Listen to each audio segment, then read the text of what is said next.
I realized I forgot my water, so we'll go as far as we can, and then we'll pause and get some water. Hi, everybody. It's week 6 in review. I can't believe we're that far into the fantasy basketball season already. It's like the quarter mark. And if you got playoffs, I think you might even be just ever so slightly past the quarter mark. That's nuts. I guess it's a little bit less than quarter. Either way, happy day after Thanksgiving, everyone. I'm Dan Bespris. Find me on Twitter at Dan Bespris. Find Old Man Squad on Twitter at Old Man Squad. Like, rate, subscribe, hype a thing. I've been told that's a thing that I'm talking about on the show lately because got to stay with the times, man. Got to change with the times. Say things like hype my show, he says now.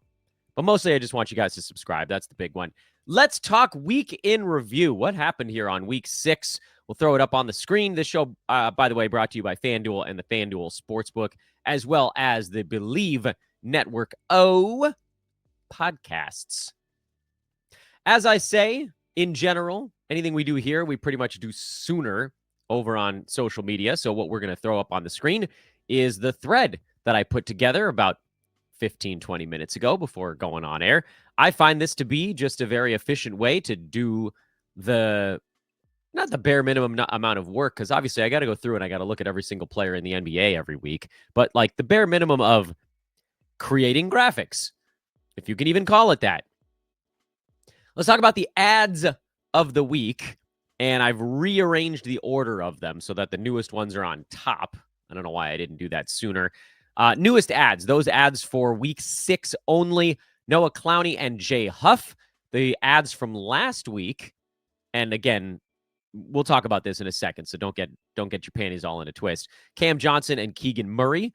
And the ads from week 3, which was a weird selection of them, Bilal Coulibaly, Jeremiah Fears, Ace Bailey, Derik Queen, and Reed Sheppard, who, as we talked about, was really like the last day of week 2, but he didn't squeak into the show for week 2. So that one's, like 27 days old already. But he's on there because once you get to 4 weeks, then you get punted over to the rest of season board. And there's reasons why, and I get you guys are getting all mad, and this is why it's nicer to do this on a podcast instead of on social, because I can explain it. So let's talk about all these guys one by one. You'll understand why they're here, why they fall into this particular part of the board. Calm down. Let's start with Noah Clowney.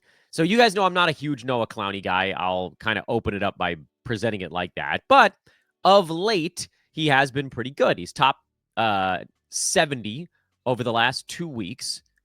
He is averaging 18 points over that stretch, 3.3 3-pointers, a steal, and 1.2 blocks. My reason for some hesitation, and he's top 25 over the last week, 24 points, almost 4 3-pointers, and 2.7 combined defensive stats. He's also made 15 free throws in a row, and he's shooting 49% over that stretch. My reason for hesitation is that I think a lot of this stuff doesn't stick. Field goal percent is higher than I expect. The free throw percent at 100 is higher than you'd expect for even the greatest shooter in the NBA. 4 3-pointers a game, probably a bit on the high side. 24 points per game, very much on the high side, but he's rolling right now. And as I've talked about on this show many times over the years, I need to soften my stance on guys when they are running hot. Also, it seems like Brooklyn's going to give him the opportunity to be that starting, I guess he's sort of small or power. I mean, he and Michael Porter Jr. is sort of interchangeable to some degree. He also has center eligibility on some platforms, which is useful. And so my actual long-term assessment of Clowney is I think he's probably going to be a really interesting fit for guard build type of fantasy teams, because then even if the field goal percent comes down, which it almost will, and even if the defensive stats come back down, which unfortunately they probably will, even though we've been waiting. How many times on this show have we said, man, I really hope the defensive stats from the end of the 23-24 season come back around? Well, they are lately, but we saw a long stretch in the middle there where they weren't. So which is real, I honestly don't know. He feels a lot like a young version of Jeremy Grant's fantasy game, which is points, threes, and free throw percent with no rebounds somehow out of a forward spot, no passing of any kind. But can the steals and blocks float the lack of other stuff? Lately, yes. Long term, I don't really know. But if you're counting on him just to be a punt field goal big option, so basically a big man that you can get guard stats out of, or not assists, but the other ones like free throws and points and threes, then that makes sense. Do I think for a 9-cat roto team, he's actually going to be on the roster the whole year? I do not. But he has been good enough lately, that's for damn sure. So go ahead and go with it and see what happens. The other player on my ad board is Jay Huff, who I'll also admit could dry up at a moment's notice, but lately he's been pretty damn good. Specifically, the last 4 games where his minutes have trended up into the mid-20s. He's not scoring a lot. He's at 9 points, 5 rebounds, 1.3 threes, 3.7 combined defensive stats, mostly of the blocks variety, on a pitiful 35% shooting from the field. So he has that floor spacing, shot blocking big man profile, and he's pretty consistently out minute per gaming Isaiah Jackson, despite Jackson being the starter. I actually don't mind Isaiah Jackson either, which I know might freak some of you guys out because it's not like he's been a world beater or anything, but it does feel like both of those guys can get fantasy value in the number of minutes they're playing. All right, but ultimately, you guys want me to make a call on these things. So call on Jay Huff is ad, call on Isaiah Jackson is hold, believe it or not. And those are the ads for this most recent week. Last week, we brought up Cam Johnson, who unfortunately had trended to a drop, but then the Nuggets got badly hurt. Multiple wings went down. Christian Brown went down. Aaron Gordon went down. And then Cam Johnson became good. So he had to be back on rosters. And then Keegan Murray, you guys, anybody that's been following this show for any stretch of time knows that I was unbelievably high on Keegan this year while being yelled at for being too high on him. And he's been insanely good, but he was on wires because he missed the first 4 weeks of the season. And so that's why he ended up, I had to throw him on the board just to make sure. It was one of those things like, I could put Jalen Williams on the board in this one, but he was generally drafted in the 2nd or 3rd round. So that's a little bit of different than Keegan, who was going more like 10th, 11th round, meaning that in some shallower leagues, he probably just didn't get drafted, even though I yelled at you guys that he needed to be on rosters. Turning the clock back to week 3, that was a really strange one. Bilal Coulibaly is still, I'm going to leave him on the board because I do think that there's enough, especially on the head-to-head side, I think there's enough reason to see what happens. He's averaging just 9 points over his last 5 ball games. I think that's basically since he came back from injury. But he's at 3 boards, 3.5 assists, 1.2 steals, a block on good free throw percent. Believe it or not, that actually wedges him just inside the top 100 in 9 category leagues. And I do think that there's a whole lot higher that he can go when, CJ McCollum is not taking 35 shots like the last ball game, or Kyshawn George was doing a ton in the previous one. At some point, there's going to be a little bit more that comes to Bilal, and then you sort of push that on top of the rebounding and the assists and the steals and the blocks. And I'm wondering if it might be enough. I don't know. That's these guys might end up not on that ads board, but that's why he's still on there. I'm going to go out of order here a little bit. Reed Sheppard, as I talked about just for a moment during the opener of the show. Again, he really should have been on this show 4 weeks ago when his minutes trended up into the mid-20s. But it happened on a Friday evening.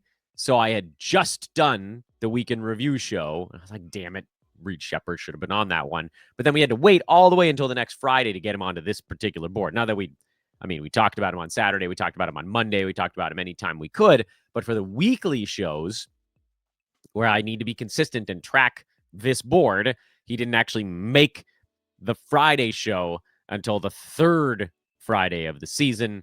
And so that's a silly one. Derik Queen is worth talking about because he's trending down lately. But remember, again, those of you guys that listen to this show regularly, you've heard me for weeks say Derik Queen belongs on rosters, but there's going to be a dip before the eventual rise and plateauing. The dip came about 3 games later than I thought it was going to, but it has come now. Yves Missy has gotten himself healthy again. Zion is healthy again. the Pelicans, Willie Green presumably is trying to save his job. So he's playing veterans a little bit more. It's not mattering. The Pels are still terrible. They're 3-16, the absolutely awful team that needs to be blown to pieces. But you've seen over these last couple of ball games, Missy's minutes have trended into the mid to high 20s, and Derik Queen has trended back into the low 20s. The nice thing about Queen is he's good enough from a well-rounded standpoint that he can overcome slightly lower minutes. That's the fourth time my kids have come running in here, and it's not happy ones today. I think we were talking about Derik Queen. I honestly don't know. You'll no way for you guys to know, but that was about a 10-minute break, and it's very hard to podcast when you have breaks every 2.5 minutes. Deep breath on air. We continue. Derik Queen needs to be held because at some point they're going to continue to go back to him. He can put up fantasy value, and we've seen like he doesn't even need full starters minutes to get there. But if he gets up to that marker, then things get really good in a hurry. The other two names are the ones that are a little bit more league specific. Jeremiah Fears, who's just like not even remotely close to 9-cat playable at the moment.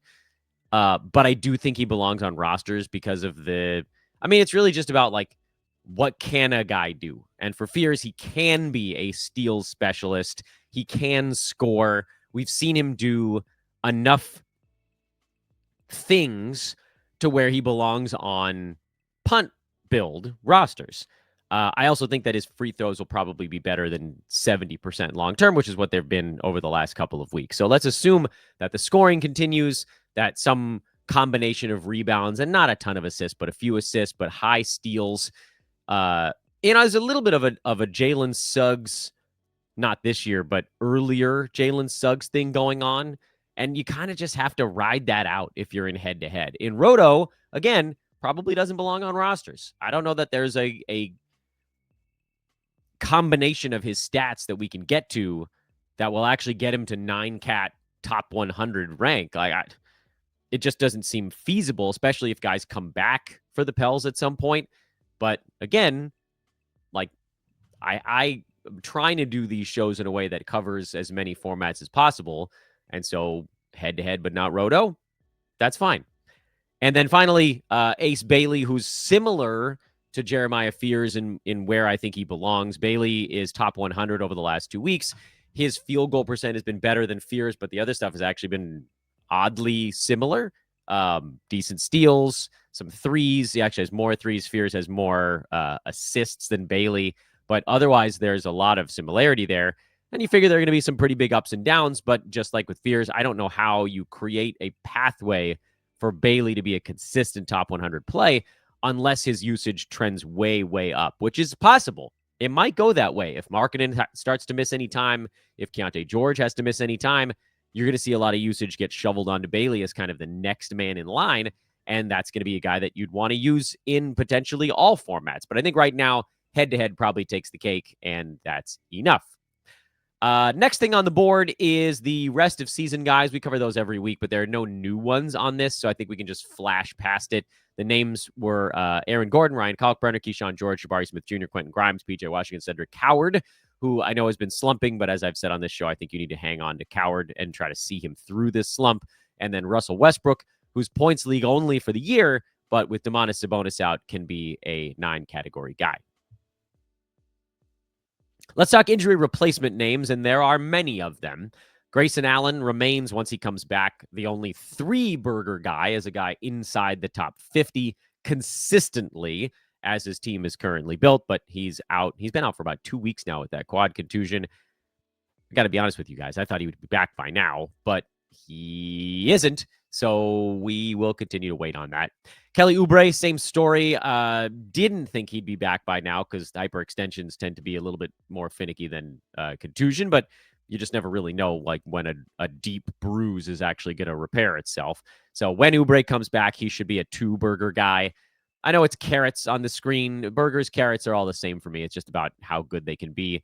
The 2-carrot, 2-burger board guys are the ones that sit, in my opinion, somewhere between 50 and 75. Dylan Brooks is in there, as is Colin Gillespie, both of those guys on the Suns because Grayson Allen and Jalen Green are out. the return of Grayson Allen was enough to knock Gillespie out last time around when all those guys were back, but just Jalen Green was out. Dylan Brooks figures to still probably be fantasy playable when only Jalen Green is not there. But right now, they're both good to go. Con Kneppel, there's going to be a LaMelo Ball and Brandon Miller rest day coming up. They've got a back-to-back today, tomorrow. And so then he's a 2-carat guy. I don't really know what he is when the team's fully healthy. My guess is hovering somewhere near the top 100 range, but it certainly won't be 2 carats at that point. And then Daniel Gafford, who it seemed like he was about to lose his role. Dereck Lively came back. They were easing him in, but now Lively's back out again for another couple of weeks. AD still hasn't returned, although it's possible he will because they play the Lakers, and he's already said out loud he definitely wants to play against his old team. But you do that kind of crap, you rush it early, and he might just be out for the year. I think Gafford probably still playable. Not a 2-carat guy when Anthony Davis comes back, but certainly if all those guys are still out, then he's just rumbling along with nothing getting in his way. The single carat or single burger names, Nickeil Alexander-Walker. He's been on there for a couple of weeks. Royce O'Neal's been on there for a little while. AJ Mitchell is one that might be gone because Jalen Williams is coming back, but they're going to ease him in. So presumably for at least a short time here, you're going to get a little bit more Mitchell, but he's definitely on the could be in trouble board. Yusuf Nurkic, he's been on there for a little while. DeAndre Hunter's been on there for a little while. Andre Drummond's been on there for a little while. Long-term things. Wendell Carter Jr. is, I think this is second week on there as a solid fill-in here with Paolo Banchero out. You've seen his usage go up a little bit, and that's enough to kind of push him near that top 100 mark. Devin Vassell has been a solid play with, that shouldn't be Harper. That should be Castle and Wemby. Stephon Castle out. Victor Wembanyama out. That's created enough usage for Devin Vassell. We're going to just power through this one. Vince Williams Jr. putting up insane assist numbers with Ja Morant out. He's got other issues going on with his fantasy game, but the assists are floating him. And so he's top 90 over the last week while doing almost nothing besides 11 assists a game. But hell, like you can get that, you roll with it. Peyton Watson should be very good for a while with both Aaron Gordon, and Christian Brown out. Same story for Cam Johnson. Santi Aldama is one that might fall off. You've seen his minutes take a little bit of a hit with Jaren Jackson back, but his usage is staying a little bit higher. I don't think that's going to last once John Morant is back around, but we'll let it go for now. And then the newest repeat name on here is Sadiq Bey because Herb Jones is out for a week now, and Bey's looked really good anytime either Zion or now Herb has been on the shelf.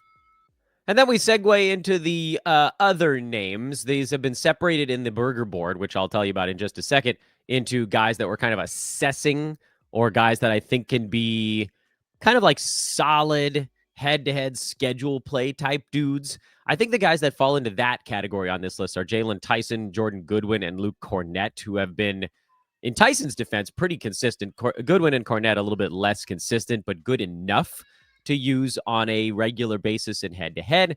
The guys that I think we're still kind of assessing, I'd say AJ Mitchell, honestly. I know he was up on the other one, but he actually belongs down here. Aaron Wiggins, if he ever comes back for the Thunder, would fall into that same bucket.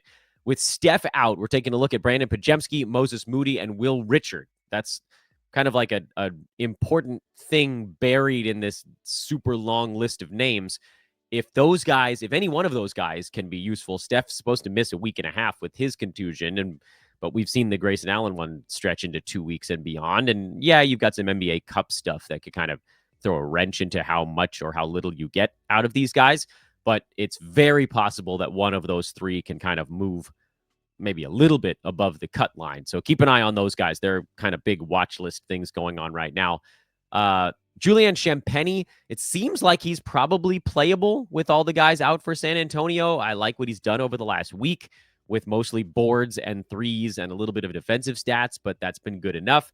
Same idea, actually, kind of with Keldon Johnson, although I didn't put him on this list. And then Jalen Smith, because Vooch is questionable. We don't know if he's going to be playing or not. If he's out, I would try to get Jalen Smith in there pretty quickly. But this is more about watching the news than it is about what you're going to get out of that guy when they get added to the mix. Friends, as I ask always, please remember that this show is presented by FanDuel and the FanDuel Sportsbook. And also check out the show description for all kinds of stuff that is very useful to me and for you. You can find my Twitter over there at Dan Vespris. That link is in the show description. The Google Sheet, which is extremely important. It's what I reference when I talk about all of this stuff. The Burger Board, which has all of these injury replacement names, is something that I try to update on a extremely regular basis. And with all the injuries in the NBA, it's really important to know who the replacements are because you can get really good value sometimes for many weeks out of these guys. And more shouting. Other stuff in the show description. The iTunes link if you want to listen to the show there. Spotify link if you want to listen to it there. The Discord, which is totally free. I do some nightly recaps in there when I don't have enough time to do them on social media. And then, of course, the 99 cents. I try not to do too much with this, but I have to mention it once again. We have YouTube members and Patreon members. It's 99 cents per month. I made it as cheap as humanly possible. You guys hear me talking about it all the time. Basically, if we can get to around 500 or 600 of those, or if the podcast grows fast enough over the next year, then we could just do all this stuff for free for everyone forever. That's the goal, because I think that's how you guys want your fantasy information. So if you have 99 cents, please consider it. It also does get you a little bit of a pipeline to me. With Patreon, you can send me a message through that service. With YouTube, you can just post on the show and it'll categorize it by who's a member. And I can get back to you guys in some, I don't want to say short order, but in some medium order of time. So please consider that if you've got the 99 cents. Every single one, literally every little one is helpful. Let's recommence our show and let's get through this thing before the kids freak out for time number 6. Guys that are on the holds board right now. CJ McCollum, who's played a little bit better lately, although, again, I've said it before, I'll say it again. I'm not moving off of my stance on CJ. He's number 125. I think he ends up as basically a punt field goal percent long term. He's been hot lately, and so that's pushed him up into the start everywhere zone. But I do think he settles back down, especially as the Wizards go into more tanking stuff. They're tanking just fine with him playing, but at some point it's going to be like, all right, CJ, you've done your job here. Your watch has ended. Con Knepel's a guy on the holds board. I know the last one wasn't particularly good. He'll get a game with the couple of starters out where that'll definitely buy him more time for those that are very quick trigger folks in fantasy. But I think even if you're in that mold, you should be holding outside of it anyway. Mostly because they seem to really like him. He's good. And so I think he's just going to sort of keep getting little bits better over the course of the year. Trey Jones is on my holds board. I've been getting yelled at about this one, but I feel fine with it. He doubled in his last ball game, and it feels like as he gets healthy, the Bulls are using him more and more. It kind of seems like they want to keep him in the mix. We'll see, though. We'll see. The Bulls play, I think they've got a back-to-back today and tomorrow, if I'm remembering right. Double checking on that. Nope. Yes, Charlotte, Indiana, back-to-back today, tomorrow. So we'll get a couple of data points here on Trey Jones. We'll know more by the end of Saturday if he actually is worth holding on to long-term or if he's more of a stream-level guy. I think we'll know by the end of those 2 games. Davion Mitchell is on the holds board. I'd like to see what he does with the Heat at full strength. He played starters minutes in this last one, but could some of that be because Jaime Jaquez got himself banged up? Sounds like he's questionable with some groin soreness. By the way, it sounds like Anthony Davis is trying to come back for this ball game tonight. So we'll see how that impacts Daniel Gafford.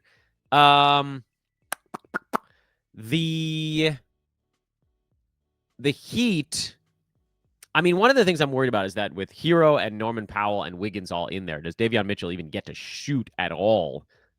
Like, does he get 4 shots in an entire ball game? Because if he's literally taking 2 shots in 28 minutes, it almost doesn't matter how many assists and steals he gets. It won't be enough outside of a punt points build. So hold for now. Let's get a couple of data points before we make a final call on this one. Aaron Nesmith and Derik Lively, they're hurt. We don't really know for how long. Try to hold if you can. I think each one of them ends up with fantasy value later this year. I just don't know how long it's going to be. And then Toumani Camara, who I'm getting some questions about, not that many of them, but I just wanted to get him in there again, just so you guys knew I'm not not moving off of my position on him. Everything's been very good for Kamara, other than the fact that he can't seem to put the ball in the hoop. Guys that I'm worried about: Isaiah Jackson, but I'm holding him just barely. Jaime Jaquez, who now it sounds like is hurt, so that's going to make this one a tougher one to hang on to. If he's actually out, and he might not have much of a job when he comes back anyway, that may be a guy that you ultimately move on from. And then John Collins. I know he had his best ball game maybe all year, but it took unreal efficiency to get him there, and he's just not doing anything. He's just not involved. I don't know what the hell we got to do. Like, he's top 160 in 29 minutes a game. This is just a totally different John Collins. Passive, uninvolved. Like, 6 weeks into the season, he should be getting some chemistry, and there's just none. There's none chemistry. It's hideous. I don't know if we can hold much longer. The good ball game bought him another day, but sheesh. The time to cut board is largely guys that were on an ads list at some point for this show. Obi Toppin, Kyle Filipowski, Chris Middleton, Josh Minot, Jonathan Kuminga, all guys that were on an ads board. The latest one that I'm adding to this is Brandon Williams, especially with Anthony Davis coming back. There's not going to be much left, and he and D'Lo are pretty much splitting the minutes. The only guy that's on this cut list right now that wasn't previously on an ads list is Herb Jones. And honestly, he could have been on the ads list. He was basically a last round type of draft pick that's not really panning out. Herb, I think, needs to be cut. And then the watch list, which I actually think is kind of interesting this week. Sometimes we have a watch list where I'm kind of manufacturing it. This time there are legitimate names on there. Yves Missy and Jose Alvarado in New Orleans in case the guard changes at some point there. Again, the reason neither one of those guys is on the ads list is because I don't think there is a changing of the guard. I'm pretty sure that the Pelicans want to develop Fears and Queen, and so they're going to shoehorn those guys into as much as possible. But 2 games in a row, you've seen the young dudes get pretty markedly outplayed by the old dudes. And if the Pels are ever just like, you know what, screw it, we're starting the old guys, then I would make the swap, and Alvarado would be the guy that I'd pick up fastest. The Time Lord is on our watch list. He's actually had a couple of really good ball games. Now, the shot blocking rate is high even for him. But let's say Donovan Clingan ever goes down. We've seen kind of enough lately to say that the Time Lord should be your injury backup. And if you're hunting... Now, the problem is he's not going to play in a back-to-back because his body can't handle it. His playing through the playoffs for the Celtics blew out his knee, and he'll never be the same.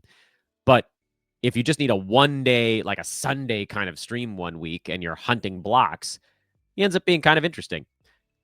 Keldon Johnson, I mentioned him up above. He could very well be on the injury replacement assessment board for San Antonio. He's been pretty good lately, but it's taken shooting almost 70% to get him there. So I think I'd rather use him as a schedule play. Same story for Tristan Da Silva. I think he's more of a schedule guy than anything else. Same with Anthony Black, actually, if we're going to run them all together like this. Anthony Black's played well lately. Jalen Suggs got tossed, and Anthony Black did even more stuff. He's been just barely above the cut line for all formats of late. I do think that some of his numbers over the last week or so are a little bit of an aberration, but he's definitely been good enough to play in medium or better scheduling zones. So like, even if it's, every other day for head-to-head, he's been playable. Anything worse than that, I wouldn't. And Orlando's in a bad week right now. It's a 2-gamer, so this isn't the time. But like, they've got a 4-game week starting on Monday. That might be a time in head-to-head. You could just play him for a week. And then there you go. You don't have to stream that spot. Dominic Barlow makes the list because Trendon Watford went down, and Philly is just a freaking hospital ward at this point. I don't know that he's going to be any good, but we've seen his fantasy numbers are relatively translatable to 9-cat. So keep an eye on Dom. Keep an eye on Chris Dunn, who the Lakers just dared him to beat them. And that worked out great for Chris Dunn and for the Lakers. I don't think his shots are about to tick up at all, but something to keep track of. TJ McConnell, I think he's more of a schedule play guy, but he has had a couple of better games. He just doesn't get steals like he used to, so it's going to be really hard for him to float value with just a few assists. He's not going to get more than 5 or 6. And field goal percent, there kind of needs to be like a third weapon, and he doesn't have it anymore. And then we mentioned the 3 Warriors already, but Moody, Pajemski, and Will Richard. You're watching the next Warriors game very closely, which, is that tonight? Do they play tonight? No, they play tomorrow. They're in a light scheduling zone. They were off yesterday, today, and then they're off Sunday and Monday, so just one game over 5 days. Good time for Steph to go down, I guess.